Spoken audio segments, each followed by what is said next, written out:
देखिए बच्चों, इंटर की क्लास में हम पढ़ रहे थे मैथ सेकंड के अंतर्गत विविध प्रश्नावली 11, जिसके सवाल नंबर 2 तक कल हल हो गए थे। आज की क्लास में तीसरे सवाल से बताया जाएगा। लौटा तीसरा सवाल है, कह रहा है उन रेखाओं के मध्य का कोण ज्ञात कीजिए जिनके दिक अनुपात। देखिए, एक रेखा के दिक अनुपात दे रखा है इसने। पहली रेखा के दिक अनुपात क्या दे रखा है? पहली रेखा के दिक अनुपात दे रखा है इसने। आपसे क्या दे रखा है? A B C. और दूसरी रेखा, यानी एक रेखा और है, दूसरी रेखा के दिक अनुपात क्या है?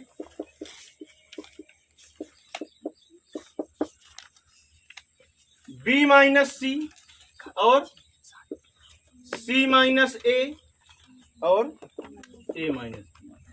देखिए, दो रेखाओं के यदि दिक अनुपात दिए हों तो उनके बीच का कोण ज्ञात करने का सूत्र होता है बेटा कास थीटा बराबर मॉड A1 A2 धन B1 B2 धन C1 C2 बटे under root A1 square plus B1 square plus C1 square into under root A2 square plus B2 square plus C2 square, जहां पर A1 B1 C1 पहली रेखा के दिक अनुपात और A2 B2 C2 दूसरी रेखा के दिक अनुपात होते हैं। तो पहली रेखा के दिक अनुपात जो है इनको क्या मान लें? A1 B1 C1। दूसरी रेखा के दिक अनुपात को A2 B2 C2। इतने में कुछ दिक्कत? तो दो रेखाओं के बीच का कोण,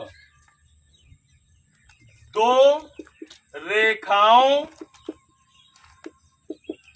के बीच का कोण कास थीटा बराबर मॉड A1 A2 धन B1 B2 धन C1 C2 बटे under root A1 square plus B1 square plus C1 square, फिर under root A2 square plus B2 square plus C2 square. चलिए बेटा, आप सबका मान रखा गया है कास थीटा बराबर A1 का मान क्या है? देखिए वहां से ए। A2 का मान क्या है? B minus C plus B1 का मान क्या है? B B2 का मान क्या है? C माइनस ए प्लस C1 का मान क्या है? C2 का मान क्या है? A माइनस B बटे अंडर रूट A1 का मान A स्क्वायर प्लस B1 का मान B स्क्वायर प्लस C1 का मान C स्क्वायर। दूसरे कोष्ठ में A2 का मान B माइनस C का square plus C minus A का square plus A minus B का स्क्वायर A माइनस B का स्क्वायर। अब देखिए, A का गुणा कर दो इसमें पहले। AB minus AB minus AC या चक्री क्रम में लिखें तो C है CA plus BC minus AB plus CA minus BC बटे under root A square plus B square plus C square. पीछे जिसने अच्छे से पढ़ रखा है उसे कुछ भी दिक्कत नहीं होने वाली है। B माइनस C का whole square plus C minus A का whole square plus A minus B का होल स्क्वायर।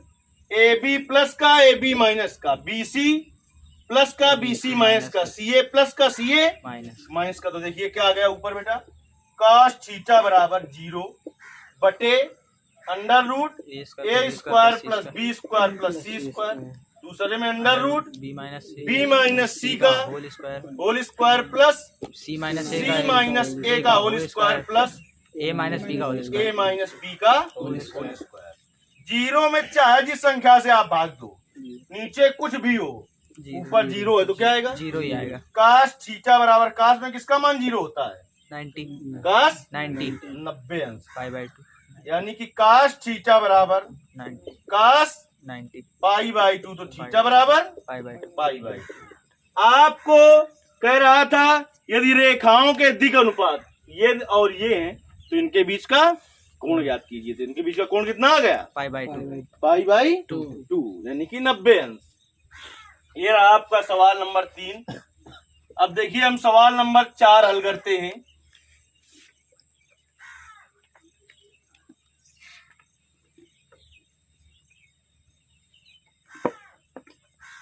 दसवें चैप्टर से हर चीज अगर अच्छे से समझिए तो ये सवाल भी आ जाएंगे आपको सब कुछ समझ में। लाइए, चौथा कह रहा है यक्ष अक्ष के समांतर और मूल बिंदु से जाने वाली रेखा का समीकरण ज्ञात कीजिए। क्या करना है वो बात की बात है, लेकिन इसने कहा है एक बिंदु से जाता है और दूसरे के समांतर है। एक बिंदु से जाता है और दूसरे के समांतर है। तो देखिए, बिंदु ए वेक्टर से जाए अगर और बी के समांतर हो तो समीकरण होता है आर वेक्टर बराबर a vector plus lambda b vector. ये एक ऐसा समीकरण है, सदिश समीकरण। कार्तीय समीकरण क्या होता है इसका?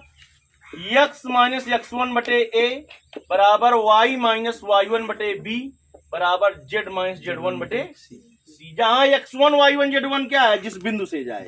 ए बी सी क्या है? जिसके समांतर हो, जिसके समांतर। ये है सदिश समीकरण, ये है कार्तीय समीकरण। प्रश्न में इसने ये कहा है कि जाने वाली रेखा का समीकरण ज्ञात कीजिए। ना कहा है सदिश ना कार्तीय, ना सदिश कहा है ना ही कार्तीय। तो हमारा ये सोचना है कि फिर ऐसी स्थिति में हमें दोनों ही समीकरण ज्ञात करने चाहिए। दोनों ही समीकरण ज्ञात करने चाहिए। तो कह रहा है यक्ष अक्ष के समांतर है और मूल बिंदु से जा रही है। तो जिससे जाए वो क्या होता है? A vector. तो मूल बिंदु से जा रही है, ठीक।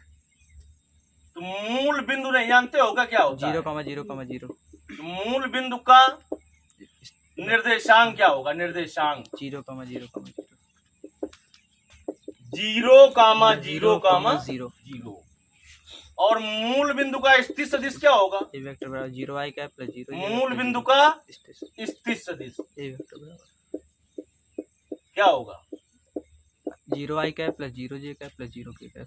ए वेक्टर बराबर 0i cap plus 0j cap plus 0k cap. और भी चीजें समझने की हैं कि यक्ष अक्ष के समांतर है। यक्ष अक्ष के समांतर रेखा का इकाई सदिश क्या होता है? जानते हो क्या? अरे यक्ष अक्ष का निर्देशांक फर्स्ट ईयर में पढ़ा होगा आपने। यक्ष अक्ष का निर्देशांक y बराबर 0। और क्या 2 डायमेंशन पढ़ रहे हो क्या? यक्ष अक्ष का निर्देशांक होता है 1,0,0 जी। 1, यक्ष अक्ष का निर्देशांक क्या होता है? 1,0,0। अब इसका स्थित सदिश लिखना चाहें तो थोड़ा हम ऐसे भी समझ सकते हैं कि यक्ष अक्ष, ये बात ना समझ में आए तो चलिए इसको छोड़ते हैं यहां से। सही ये भी है, यक्ष अक्ष के समांतर। यक्ष अक्ष का इकाई सदिश क्या होता है? इकाई सदिश। यक्ष अक्ष का इकाई सदिश होता है आई कैप। यानी जब यक्ष अक्ष की बात करें तो उसका इकाई सदिश आई कैप होता है। इसका मतलब y का मान 0 होता है और z का मान 0 होता है। तो इसे हम लिख सकते हैं b वेक्टर बराबर क्या? I cap plus 0 j cap plus 0 k cap. ये सब चीजें अगर 10वें और 11वें चैप्टर को पढ़ा है आपने अच्छी तरीके से तभी समझ पाओगे, नहीं तो केवल रटते रहो, उससे कुछ फायदा नहीं है। अगर इसका हम अदिश रूप लिख लें, अदिश रूप, तो क्या होगा इसका? 1,0,0। आ गया? देखिए वही जो हमने पहले लिखा था। अब देखिए बिंदु मूल बिंदु से जा रहा था, जिससे जाए वो क्या होता है? A vector. और जिसके समांतर वो क्या होता है? B vector. तो बिंदु ए वेक्टर से जाने वाले तथा बी वेक्टर के समांतर रेखा का कौन समीकरण? सदिश समीकरण ज्ञात कर दें। पहले हम दोनों समीकरण ज्ञात किए दे रहे हैं। सदिश समीकरण आर वेक्टर बराबर a vector plus lambda b vector. तो आर वेक्टर बराबर ए वेक्टर का मान 0i cap plus 0 j cap plus 0 k cap plus lambda b vector का मान i cap plus 0 j cap plus 0 j cap plus 0 k cap. इससे ये निष्कर्ष निकल के आया कि आर वेक्टर बराबर सीधे क्या हो जाएगा? इसको लिखे चाहे ना लिखे, लैम्डा आई कैप। ये हो गया सदिश समीकरण, ये हो गया सदिश सदिश समीकरण। अब कार्तीय समीकरण ज्ञात करते हैं हम। क्या करते हैं? कार्तीय समीकरण। दोनों सूत्र पहले हमने लिख रखे हैं आपके। कार्तीय समीकरण देखिए, कार्तीय समीकरण क्या होता है? जिससे जाए, किससे जा रहा था? मूल बिंदु 0,0, तो उसके निर्देशांक x1 y1 Z1 z1 होते हैं। जिसके समांतर हो वो दिक् अनुपात होते हैं a b C। c। तो मूल बिंदु से जाने वाली तथा x अक्ष के समांतर रेखा का कार्तीय समीकरण। कार्तीय समीकरण अभी ऊपर निकाला था। सदिश समीकरण। बिंदु वेक्टर ए से जाने वाला और वेक्टर बी के समांतर रेखा का सदिश समीकरण x माइनस x1 बटे ए बराबर y माइनस y1 बटे बी बराबर z माइनस z1 बटे सी। तो x माइनस x1 का मान 0 बटे ए का मान 1, y माइनस y1 का मान 0, फेंक के बोलो, b का मान 0, 0, z माइनस z1 का मान 0 बटे c का मान 0, 0। तो x बटे 1 बराबर y बटे 0 बराबर z बटे 0। ऐसा ही करके छोड़ दें। देखिए आंसर दोनों आ रहे हैं कि केवल एक दिया है। इसको इन्फिनाइट नहीं करेंगे कि आप इन्फिनाइट कर दें।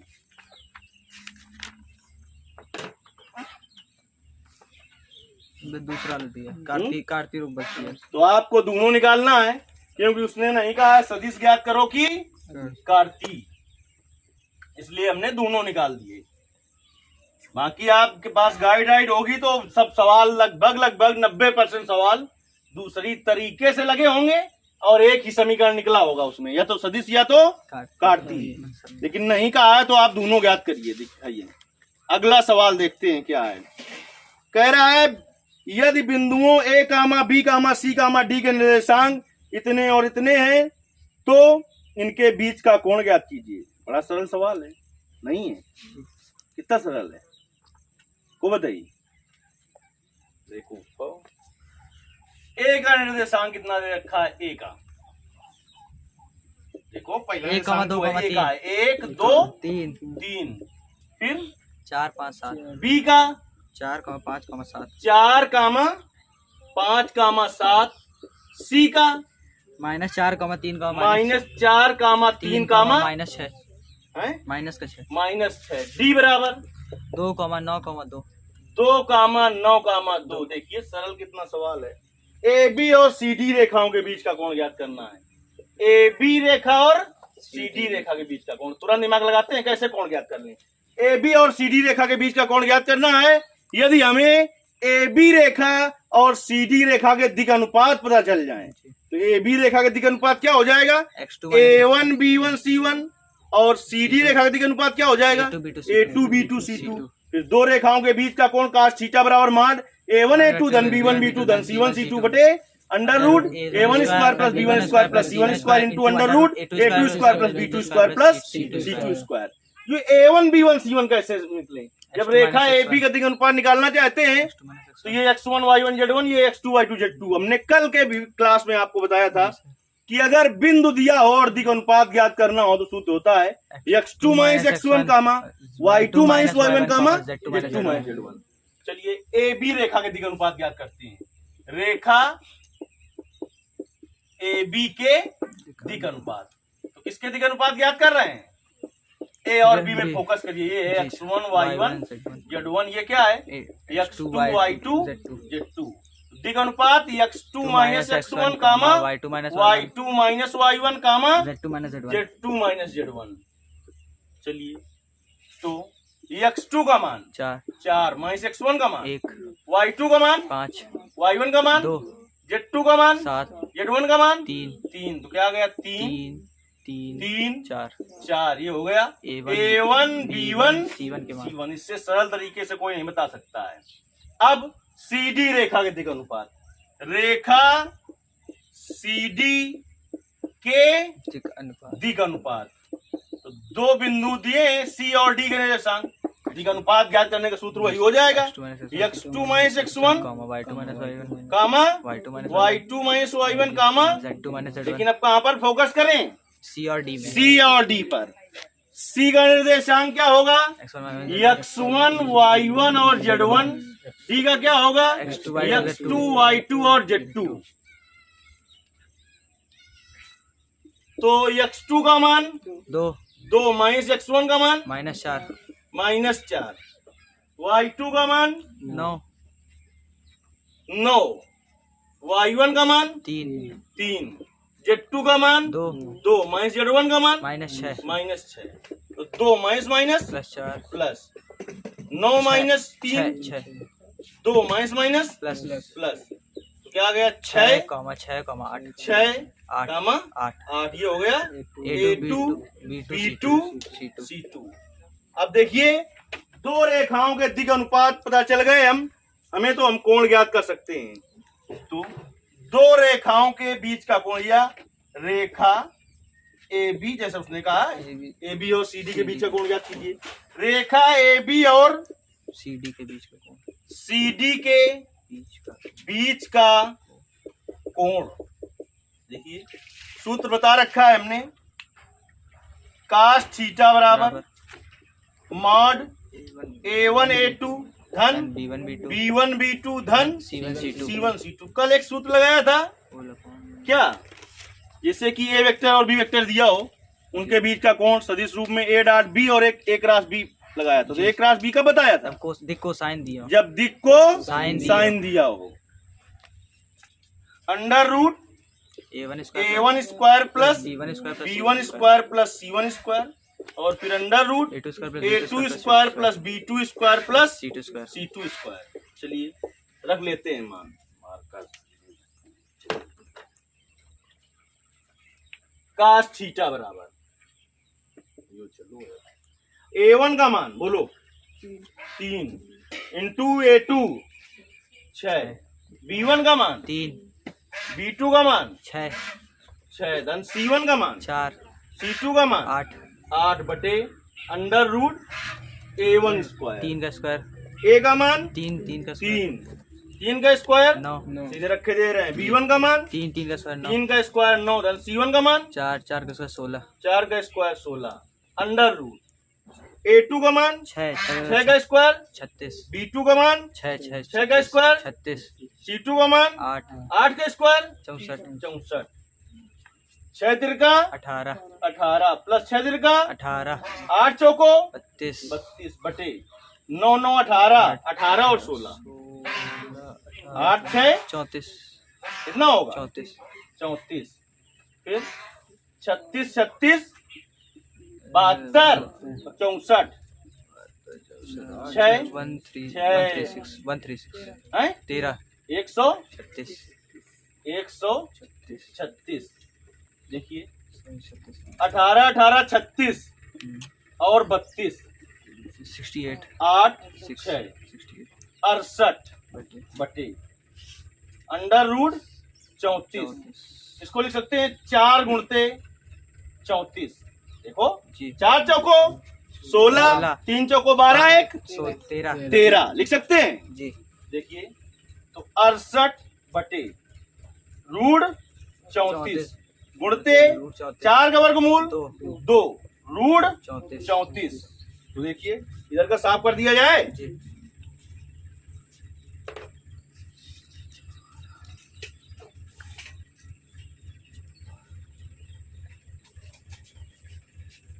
काश थीटा बराबर माठ 68 बटे 2 गुणते रूट 34 गुणते रूट 34 काश थीटा बराबर 68 बटे 68। तो काश थीटा बराबर एक काश में किसका मान एक होता है? 0 थीटा बराबर 0। देखिए आंसर कितना आ रहा है?